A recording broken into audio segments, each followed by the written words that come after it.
ناظرین السلام علیکم، ایک دفعہ پھر وی ٹاک کے ساتھ میں اور وسیم عباسی آپ کی خدمت میں حاضر ہیں۔ آج کے وی ٹاک میں ہم دو بڑے برننگ ایشوز کا جائزہ لیں گے۔ آپ کو یاد ہوگا کہ وہ ایک فیض آباد دھرنا کیس تھا جس میں قاضی فائز عیسیٰ کا بڑا سخت فیصلہ آیا تھا، اور اتنا سخت آیا کہ پھر اس کے بعد قاضی فائز عیسیٰ صاحب کے اوپر بہت سی سختیاں آنا شروع ہوئی۔ وہ کیس ایک دفعہ پھر سماعت کے لیے آ گیا ہے۔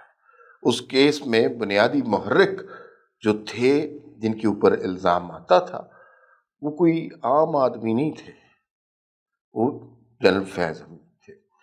ایک تو اس کیس کے حوالے سے ہم نے بات کرنی ہے، وسیم عباسی صاحب سے پوچھنا ہے کہ اب موجودہ صورتحال میں اس کیس کا کیا بن سکتا ہے، یا پھر وہی بنے گا جو ہمیشہ بنتا ہے۔ دوسرا جو ہم نے بات کرنی ہے وہ یہ کہ بہت سی جیمگوئیاں ہو رہی ہیں، افواہیں ہو رہی ہیں۔ شہباز شریف صاحب لندن چلے گئے، ایک دن کے لیے آئے پھر چلے گئے۔ مریم نواز بھی وہاں پہنچ گئی ہیں، حالانکہ مریم نواز کی کچھ ذاتی بچی کے حوالے سے مصروفیت بھی ہے، ان کا یہ دورہ پہلے سے پلان تھا، لیکن کچھ یہاں پر لاہور کے اجلاسوں میں اختلافات کی بھی خبر آئی ہے۔ لیکن یہ تو خاندانی اختلافات ہیں، اصل اختلافات اور ہیں، اور جو شہباز شریف صاحب کو بلایا کیوں گیا ہے اس حوالے سے کچھ ہمارے پاس خبر بھی ہے، اور وہ ذرائع جو ہے ہمارے لندن میں ہیں، انہوں نے بتائی ہے، وہ خبر بھی آپ کے ساتھ شیئر کرتے ہیں۔ لیکن پہلے بات کر لیتے ہیں کہ یہ جو قاضی فائز عیسیٰ کا فیض آباد دھرنا کیس تھا، اس کے بعد اس کیس کا کیا مستقبل ہے، اور اس کیس سے ریلیٹڈ منصف کا یا ملزم کا کیا مستقبل ہے۔ میرے خیال میں وہی ہوا جس کا ڈر تھا۔ فائز عیسیٰ صاحب کے آتے ہی انہوں نے وہ کر دیا جس کا ہمیشہ سے وہ تھا کہ یہ کہیں یہ نہ کر دیں، یہ کھڑاک کر دیا انہوں نے۔ اور کل اچانک آیا تو مجھے بھی یقین نہیں آیا شروع میں، کہ میں نے سمجھا شاید چیف جسٹس کا عہدہ بننے کے بعد فائز عیسیٰ صاحب کچھ بدل گئے ہوں گے، ہلکا پھلکا تو بندہ بدل جاتا ہے، لیکن انہوں نے یاد رکھا اور اس کیس کو لگا دیا۔ یہ کیس بڑا سینسیٹیو ہے، یہ وہ کیس ہے جس پہ قاضی فائز عیسیٰ صاحب کم از کم 4 سال تک اذیت میں مبتلا رہے، کیونکہ نومبر 2017 میں اس کیس کا انہوں نے فیصلہ دیا۔ فیض آباد دھرنے کا کیس تھا، آپ کو پتہ کیس یہ تھا کہ جو ایک مذہبی جماعت ہے اس نے دھرنا دیا تھا فیض آباد میں، زندگی بالکل معطل کر دی تھی، اسلام آباد میں آنا لوگوں کا محال کر دیا تھا۔ اسلام آباد پنڈی کے جنکچر پہ ایک فیض آباد ہے چوک، تو وہ بلاک کیا، تو اس کی وجہ سے پورا بہت زیادہ نظام زندگی معطل ہوا، بلکہ اسلام آباد میں حکومت کا نظام بھی معطل ہوا۔ تو ایک سول حکومت بالکل ایک اس کو پاؤں پہ لے آئے تھے، تو یہ اور مذہبی کارڈ بھی یوز ہوا تھا۔ تو اس پر جو ان کی ججمنٹ تھی وہ کافی کوٹ بھی کی گئی، کافی حساس بھی تھی، اور وہ اس میں انہوں نے ظاہر ہے آپ نے جن کا نام لیا، فیض آباد دھرنا کیس نہیں بلکہ فیض حمید کیس، تو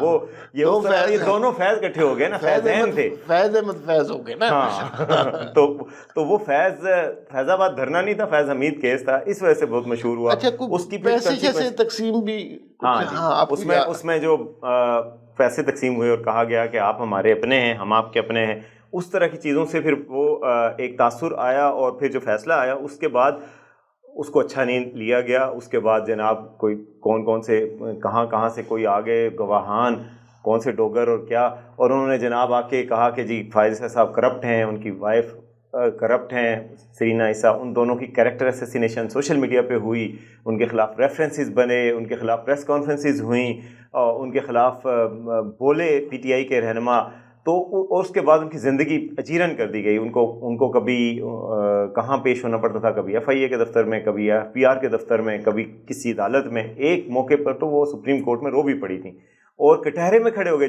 یہی جج صاحب خود کٹہرے میں کھڑے ہوئے اپنے ساتھی ججز کے سامنے، کچھ ججز نے ساتھ دیا، کچھ نے دغا کیا۔ تو بہرحال وہ ایک ایسا کیس تھا جو پاکستان میں بہت ہائی پروفائل کیس ہوا، اور اس کیس نے فائز عیسیٰ کو بڑے دکھ دیے ہیں، اور پھر انہوں نے اپنے زخموں کو کریدا ہے۔ اور ابھی بھی آپ یہ نہیں کہہ سکتے، یہ ٹھیک بات ہے کہ فیض حمید جو ہے وہ لوز کر گئے ہیں اپنی بہت ساری سپورٹ، اور وہ ہے، لیکن پھر بھی وہ ہیں تو ادھر کے ہی، اور جہاں سے توقع کی جاتی ہے کہ وہ راندہ درگاہ ہو گئے ہیں، لیکن وہ راندہ درگاہ اتنے بھی نہیں ہوئے۔ میری اطلاعات کے مطابق وہ ابھی بھی آرام سے گھوم پھر رہے ہیں. یہ اطلاعات آئی تھی وہ نظر بند ہو گئے ہیں, وہ گھر پہ گرفتار ہو گئے ہیں, کچھ ایسی بات نہیں ہوئی. ان کے ساتھی لیکن ایک منٹ ٹھہرے نا وسیم بھائی صاحب, آپ کو پتہ ہے کہ موسم بدل گیا ہے, سیاست بدل گئی ہے, حالات بدل گئے ہیں, جذبات بدل گئے ہوئے ہیں, اور آپ کو پتہ ہے کہ ادارہ جو ہے اس نے کبھی اپنے لوگوں پر آنچ نہیں ماضی میں آنے دی.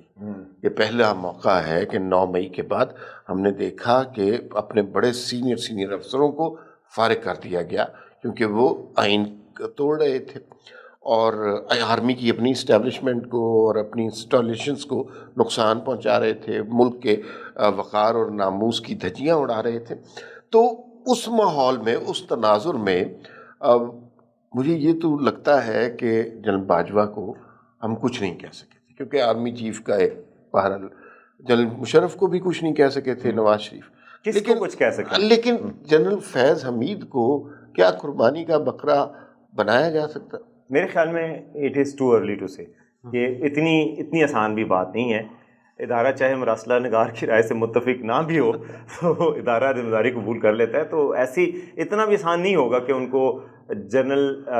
کو جسٹس فائز عیسیٰ کے سامنے پھینک دیا جائے کہ جو مرضی آپ ان کے ساتھ سلوک کریں. ابھی دیکھنا ہوگا. مجھے مطلب ڈاؤٹس ہیں سیریسلی کہ وہ کسی سویلین کو اس طرح اجازت دی جائے کہ وہ ان کو ٹرائل کرے خدا نخواستہ اور ان کے ساتھ ان کے ساتھ اس طرح ان کو کوئی سزا سنا دے اور ان کو کچھ کہے.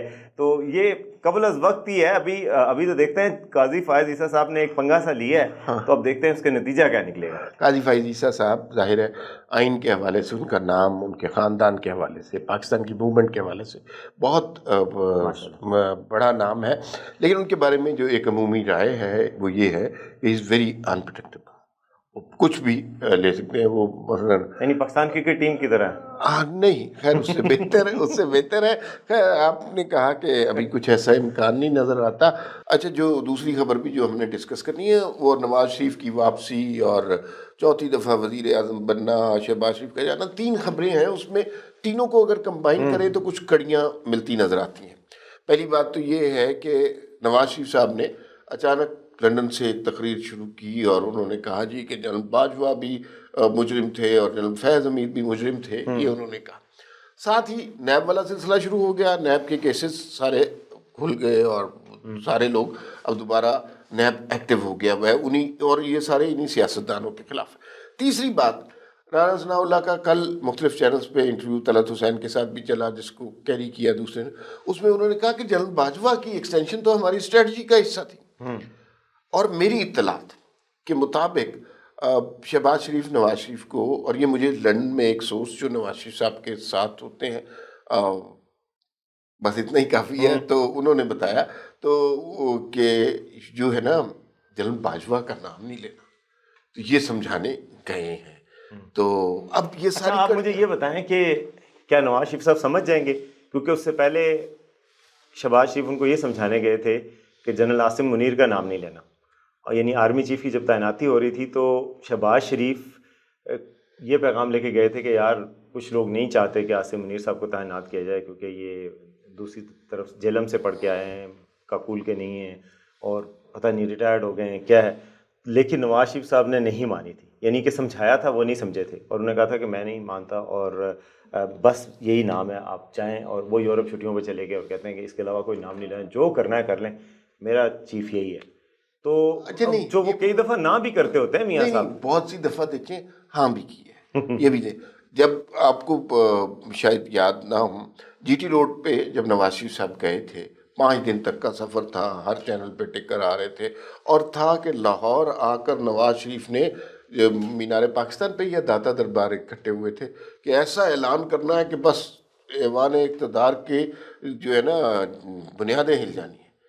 اور جب وہ وہاں پہ پہنچے, اتنی میسو ایکٹیویٹی تھی, پولیٹیکلی اتنی ہیٹ تھی, وہاں شہباز شریف صاحب نے کچھ کان میں کہا, اور جو کام نواز شریف صاحب نے کہنے تھے وہ نہیں کیے. اسی طرح نواز شریف صاحب حق میں نہیں تھے کہ آپ عمران خان کو ہٹا کر حکومت لیں, لیکن وہ بات مانی گئی. تو بعض اوقات سمجھا لیتے ہیں. تو ابھی یہ صورتحال ایسی ہے کہ ہو سکتا ہے کہ بات مانی بھی جائے, اور اگر رانا ثناء اللہ کہہ رہے ہیں کہ وہ جنرل باجوہ اسٹریٹجی کا حصہ تھے, ان کی ایکسٹینشن, تو پھر تو معاملات تو ایک اسٹریٹجی یہ بھی ہو سکتی ہے کہ اب ان کا نام نہ لیا جائے. جی تو خیر اس پہ مزید بات کریں گے، فی الوقت اتنا ہی، پھر ملاقات ہوگی. اللہ حافظ.